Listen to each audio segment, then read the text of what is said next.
Hi, my name is Eddie C, and welcome to My Positive Podcast. I'll bring you positive stories of people from all walks of life because everyone has a story to tell. Hi, everybody. I'm Eddie C, and this is MPP, My Positive Podcast. I'm your host. And today I have a very special guest from the Philippines.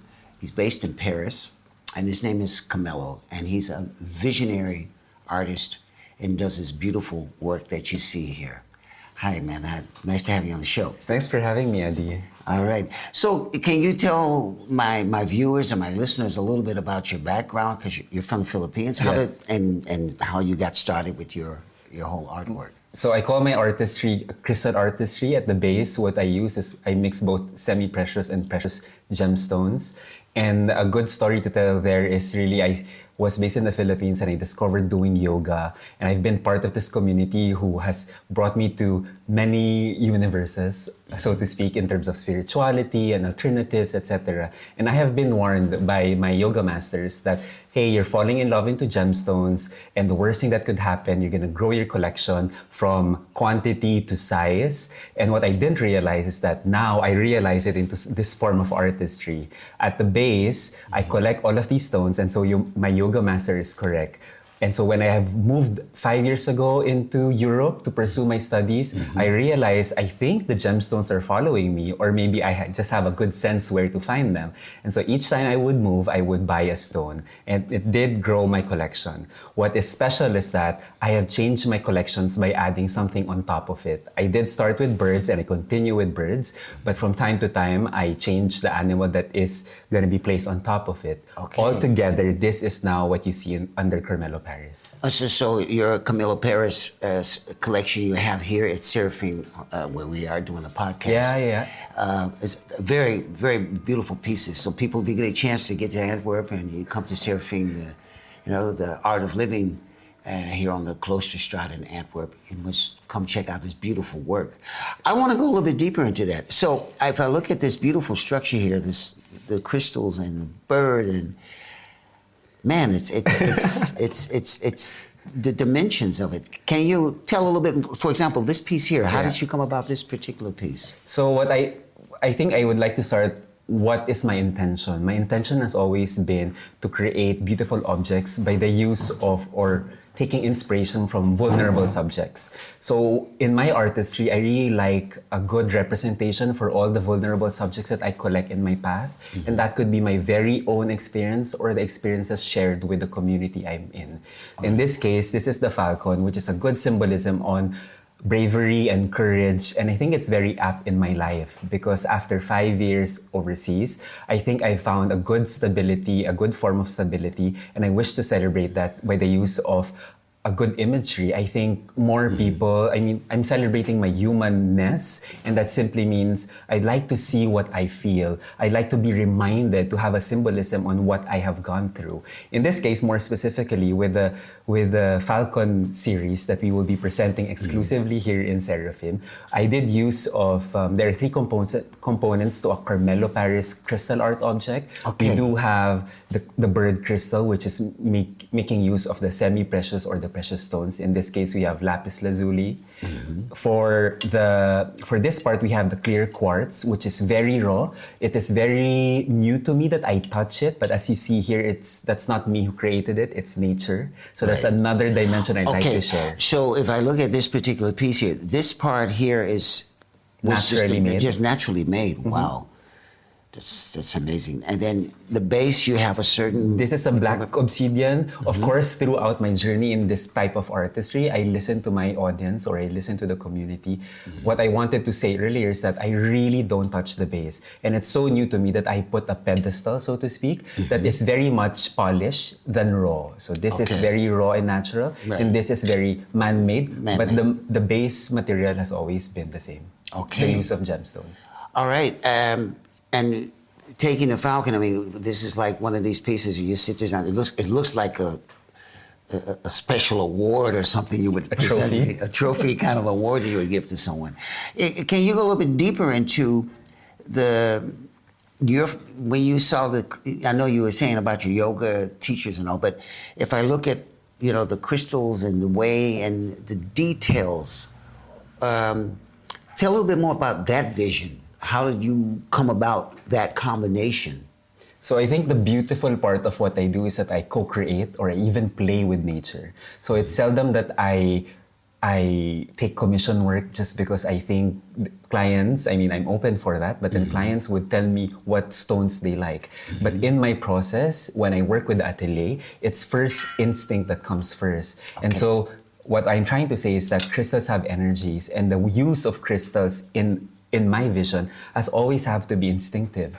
I sort of understand, or I feel I have a deep connection to the crystals that I see in my path. Wherever I will be getting them, in my travels or maybe in a store, there has to be a connection with me and the crystal. Okay. And so what it brings me there is that inspiration comes so evidently. It's almost like a gift from nature or the universe that I know what to do with it. I can dig it. Yeah. So when you're going to look for your crystals, how can you describe that a little bit for my viewers and my listeners? How you go about that? Well, Let's say you're starting completely from scratch. You say, I'm going to make whatever. Or how do you come about that? Yeah, for beginners, when I started, I really wanted to have a very specific intention. So in the world of gemstones, you would carry an intention, whether it be love or abundance or clarity of mind, and you go to a store and it's almost like talking to a doctor. You share this intention and a gemstone expert would tell you what stone would be best for you. That's chapter 1. Fast forward to the chapter I'm in now, it's almost like I use my meditation practice to raise my awareness in order that I can speak to my higher beings. And then it's the work of the universe to bring me out of my surprise to the stones that would be useful towards that intention I carry. Okay, you mentioned a little bit about that about your meditation process. That process is that something you're doing on a daily basis, and is it a longer period of time that you're doing it per day, or give me a typical Camilo day, for example. Yeah, so I wake up very early in the morning, early, and I start off with a good meditation practice. And what's very early for you? Like 3, 4 o'clock in the morning? No. I won't exaggerate because I'm in a season now that I wake up at 2 and start working. But on a regular day when everything seems normal, I wake up at 5:30 or 6. Okay. And then I start with, a journal. So I wanted to warm up with that. And then I do my meditation, good 30 to 45 minutes if my time permits. Okay. And then I go straight to yoga, which is the more physical movement of it. But then what meditation, I think for your viewers or your listeners, what meditation simply means is that I observe my breath.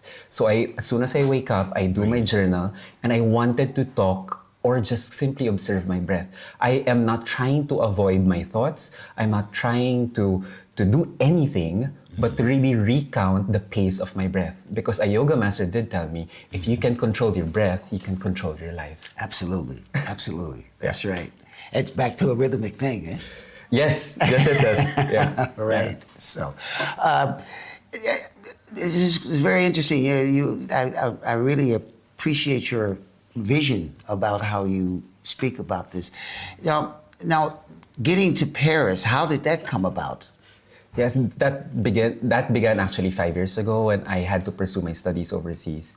And it happened during the pandemic, so it was scary for my family that I am going overseas and gonna try something very new. I had to turn my back on whatever I have built in the Philippines.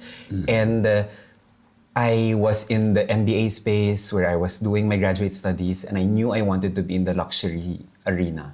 And I did find opportunities elsewhere that permitted me to keep traveling despite the pandemic. And it's only 2 years ago that I set foot in Paris and realized that, okay, we're gonna grow our roots in Paris. All right. Yeah. And how has Paris been for you experience-wise? Because it's a different culture than coming from the Philippines, of course. For sure. I started in Nice, right? So it's only 2 years that I started growing my roots in Paris, and it can only get better. Only because I did start from zero, and that was the first collection I tried to manifest under Carmelo Paris, was really finding stability again and again. And so I had birds to symbolize that. Now that I speak the language, now that I have a community, now that I have a job, now that I know which what places to go to and Right. recommend. It can only get better from here. I'd like to And think. you're still a young artist, man. You got a whole life ahead of you. Thank you. Yeah, yeah, yeah. You know, um, I got another question because now you've got some of this lovely work sitting here in Seraphim in Antwerp. How did that come about? Oh, that's really nice. So I have a friend who is part of Seraphim actually, and he's a very good friend. And so he surprised me, same as Paul, and he wanted to visit Paris. And I don't know how to share it. I was in the space of like, okay, is this a serious thing? Is it a passion? So I didn't want to share it to him until conversations led to another. We love to talk. We love to discuss so many things like what we're discussing now.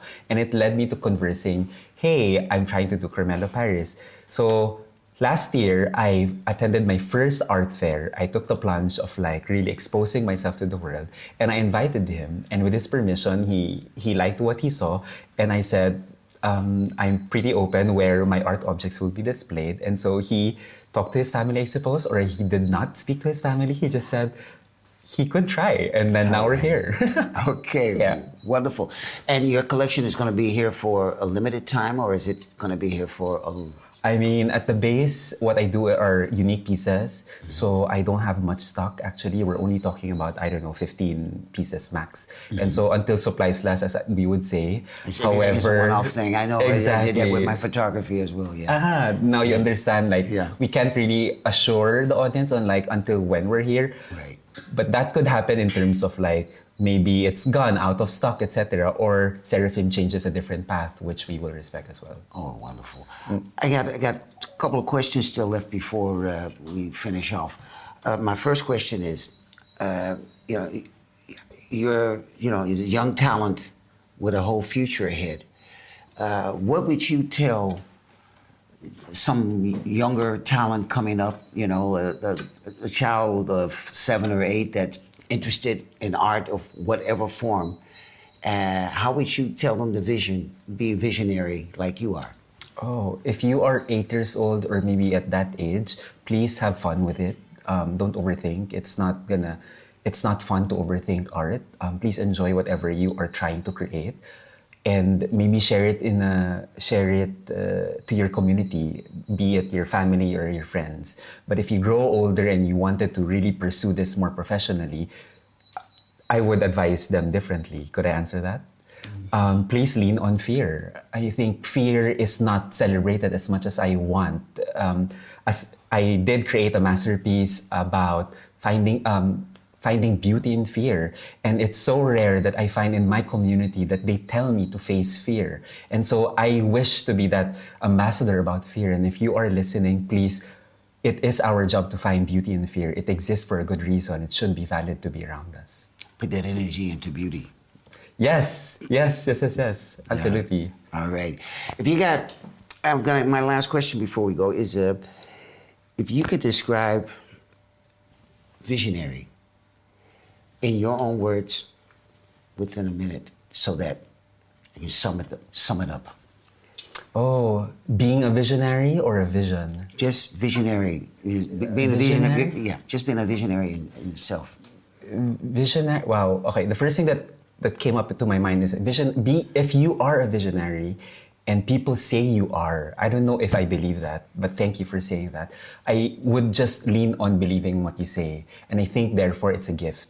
So if it is a gift, then it's meant to be shared. Well, this is what you're doing with your art form. There you go. So then it's meant to be shared. Recycling what I said earlier. Right. Me now, as you say that I'm a visionary, I wish to lean on fear, because as a visionary, I probably am the first in the space, or I'm trying to like carve paths for others to follow pursuit. And being alone, being first, is fearful. And there must be a gift why I was called to be a visionary, and why I now understand this form of wisdom I find in fear. And so being a visionary must be a gift, and your gift must be complemented by fear. Beautiful, beautiful. Now, on those words, here's my quote for today. I think being visionary in general is, once again, starting from what you see in front of you, but also what you see inside of yourself. It's also a form of rest, peace, taking the time and listening, not only listening, but using all your senses to follow what's in front of you and also to live in the moment that you're in. And when you do that on a day-by-day basis, I think anything that you want to visualize in your mind or achieve will come together. That's this podcast for this week, and I want to thank my guest, Camilo, for coming and sharing this wonderful artwork here in Seraphim here in Antwerp, the Art of Living. And please, if you're ever in Antwerp, come check out his work. I'm sure you can find him on the internet. You have a website as well. Yeah. And I want to thank you for tuning in and watching MPP, My Positive Podcast. I'm your host, Eddie C. And see you next time. And remember, stay positive.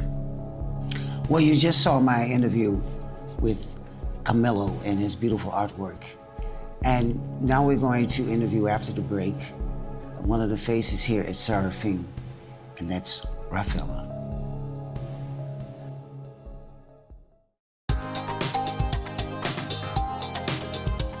Hi, everyone. I'm Eddie C. from MPP, My Positive Podcast, and I've got great news for you. You can now become a Patreon and help to support my shows by becoming a positivist. For only €5 a month, you'll have exclusive access to special events and other shows that I do alongside of the podcast. You'll also have the opportunity to have an AMA with me. That means you can ask me anything once a month in special sessions pertaining to each subject. Not only that, but you'll also get 30% off on the web shop. That means caps, t-shirts, scarves, and other merchandising that we'll bring out in the future. And you'll get a newsletter each month where I talk about my updates and special events that I will be organizing. For more info, please check out my Facebook page or mypositivepodcast.com. Become a Patreon, tune in, and stay positive.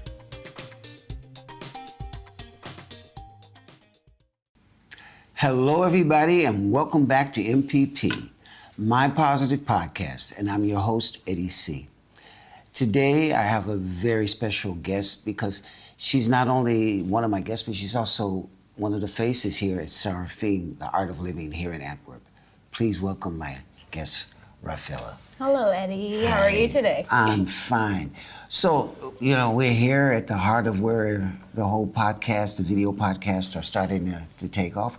I got a question. So tell me a little bit, because I know you're doing, you do promotion. You're more or less the promotion person and taking care of all the social media here, together with your mom and your sister. And so tell me give me a little bit about your background, because you're from the Philippines, and tell me how you got here to Antwerp and everything. Oh my God, it's a short love story. And it started during COVID, and me and my family just had like this wild idea of just combining all our talents together. And it was because of one of our brothers who was so impressed by the city. He loves art, he loves history, and you find it all in Antwerp. And he brings us all here as a family and shows us his world. And we saw it, and we trusted all of what he thought of Antwerp is, and we said, let's go, let's game on, and no questions asked, right? And it started out like just an idea, and then we brainstormed, and all of a sudden everything was just flowing. It was going to a movement. Wow. And here we are on our third year in Antwerp. Oh, that's fantastic. Yes, that's the love story. Alrighty, and so tell me some of the things that you doing, because there was a restaurant for a while at the Pilgrim House, exactly, which is how we actually met. Right. And now we're focusing now more on Seraphim with the different things that you want to do. So can you tell a little bit about the transaction from one to the other? Yeah, as I said, we just trusted everything, and we started with that vision of maybe like what is one form of putting all our time together is just going to be in a restaurant. Mm-hmm. So because we're a huge family, so it's just there that we can just be ourselves. Mm-hmm. And at some point of time, we said, hey, this is consuming as well, and we want to focus also within ourselves, within our own talents, and also like go out of the box, of the Right. safety box. Right, right. And so here I am with my mom, and we're more focusing now on the interior, and and then that's also my career. Actually, I'm an interior designer, All right. and that's Well, the interior design. What I know you personally. What got you involved in that? Is that something that you always had when you were a little child, and it kind of. Oh my! I guess everybody's born with a hidden gift, hidden talent, and it's always been my journey of exploring that. And I've been always into beauty, and it comes up to be that my mom was always traveling around, and through her travels, she comes home with so many treasures. And every time I come home, the setting of our home just changes, like almost every week. And she inspired me to do this. And as a family of traveling from the Philippines to Europe, and then also to Africa, so we gathered so many inspirations and just so many richness of the world has to offer. Right, And we turn out to put it on an interior, yes. And Oh well. yeah. Well, tell us a little bit about some of the work that you have here, because I mean, there's like when you come to the shop, which is it's like it attracts a lot of people. Like, and I know I've been here. I come here often myself, and I bring people in because it's a fascinating place. What can I say? I guess it's just like a reflection of that diversity of just the natural environment where we grew up, which is the Philippines, and balancing it out from what is already given here in Antwerp, which is the history, and just bringing the beauty out of all these things together in harmony, and they seem like not to fit, but they do fit somehow. And I cannot really tell you like what's the magic with how we do it. It's just like, it just comes together. It just comes together. And that's how you came on the name. Exactly. The art of living, The art of living, as your quote, as your basic your theme behind it. But the name Seraphim, how did you come on that? Oh, it's actually it's from my brother Paul. He said, "Hey, Mom, let's look for a name which is more iconic. It's something more mystic." And it would be this angel with the 6 wings. I don't know the story behind it. I'm sorry, but that's only the thing I know. That's something he wanted to have, something which is extraordinary, something what we have as a shop. It's also a bit biblical as well. Yeah, exactly. Yes. Yeah. So tell me a little bit more about you as a person. I know you're a fantastic cook. Yes, I try to. Yeah, and so tell me a little bit about that part. You know, because I know that was a passion of yours, because you worked a lot in the kitchen. When you're cooking, you're involving your roots and along with new things, because now you're here in Antwerp and you're coming from the Philippines. Is that a sort of a fusion of things? Yeah, like putting a plate together is exactly just designing a room as well. You just play with different senses. Instead of playing with your eyes, you play with your taste buds. And so that's how I saw my position. I never was a cook.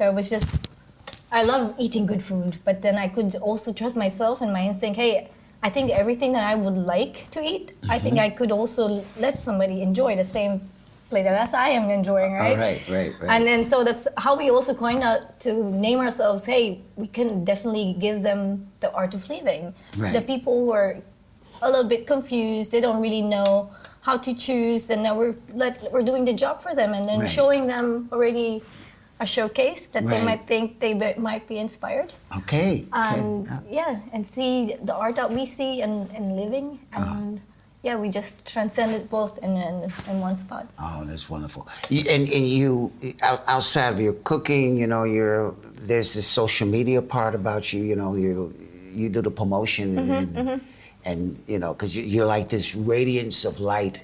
When people come, you walk in and they start talking to you like, boom, you know. That's something that you have. That's a great gift. Can you tell a little bit more about your how you go about that? Because you know you're from the new generation. You know what? I'm actually no. I'm so old school. I tend not to use it, but I like telling a story, and it helps me engage with social media through video making or like just photographs that create a story. And this short clips is also like a commercial I want to tell you and show the people here in Antwerp or someplace else that this is a story. And that's it. Actually, I just snapped up some stories. I don't know. I know. I caught you. I know I caught you off guard when I say I'm going to interview you in one of my shows. Right. And so. So unprepared. But that's the nice thing about this show. It is quite unprepared. It is based on, you know, living on the moment, and you're part of the art of living. So I like to get that part out. I'm going to ask you a couple of questions still before we close off.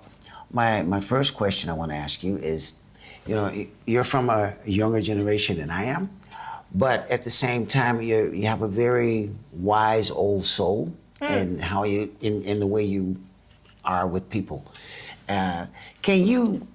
What would you tell your generation as far as being creative? What would you tell them to look for in life? I guess, you know, it's just really just enjoying the moment and just making the best out of that moment. You know, make every moment magical, because time is the most it's the most holy grail that we have. You can never turn back time, and there's no space for regretting. And that's the thing I would always say. And doesn't matter, like, live life to the full. It's like, you know, I have to party. No, it's not that. It's just like living that good impression of being kind to each other, and that you can sleep good in the end of the day and say, hey, I'm reflecting back. I had some good chats. I met some new people. You know, it may be just a small acquaintance or not, or something more deep. But then, yeah, you let that moment just happen. You know, yeah. And okay, my other question would be, can you describe for you what it means to be creative? Creative, wild, because I never thought myself of being creative. That's why when you ask me, I'm like, oh, actually, I'm just snapping some pictures. But no, I'm still on that phase of my life where I'm still trying to gather that confidence of what my talent are and how people perceive this, you know. Okay. And I'm trying to accept and I still see what the gift is. That's why when you ask me, hey, interior design, how did it happen, right? And I told you it's just all about my exposure, my mom being my idol. And I just wanted to also bring up or put more life to what she has shown me as her child. And I see the beauty, what she sees. And I guess that's just, I don't know, being creative. Everybody can be creative in their own ways. It's just a matter of interpretation, I guess. And everybody can find their tiny inspiration in any kind of art, right? It's we're all different from our beings, so we can always not be saying, hey, everything that I create is for everybody. So I guess it's just trying to find also those people who you really just reconnect, where your energies also just match. And just have your eyes wide open and just broaden your horizon to the open world, I guess. Okay. And that's it. Okay.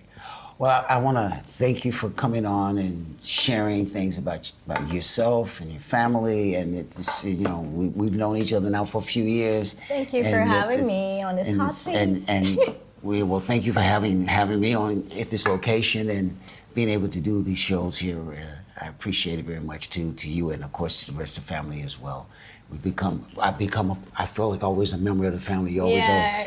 are, Uncle Eddie, I guess Uncle you would Eddie. say. Well, listen, on that, I'm going to respond with my little quote for this particular episode. We're going to talk about being creative. I think being creative is something which is an enrichment of your life. Because as long as you stay creative, it keeps you young, it keeps you vibrant, it keeps your blood flow, it keeps you healthy, it keeps you mentally aware. And it gives you a vision, it gives you a lot of love, it gives you a lot of joy, it gives you hope in bad times. As long as you can be creative from within, you'll be able to be creative from outside. And I want to tell you, it's most important to take a moment, look back at what you create, and enjoy it as well. So until next time, this was Eddie C. on MPP, My Positive Podcast. Stay positive.